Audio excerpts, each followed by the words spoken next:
KZD100. Turn on the power switch.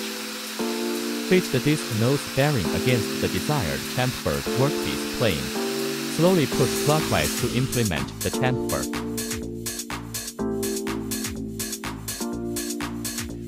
Size adjustment. Loosen the two top screws on the disc. Make the disc spin. Rotate counterclockwise to decrease the amount of chamfer. Rotate clockwise to increase the amount of chamfering. Adjust to desired chamfer size. Tighten the two captive screws on the disc.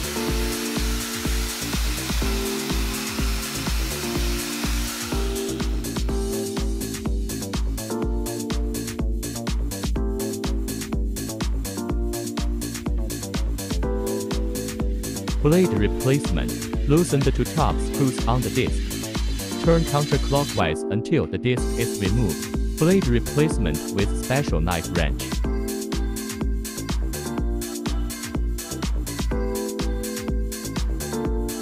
Reinstall the disc. Tighten the two top screws on the top of the locking disc.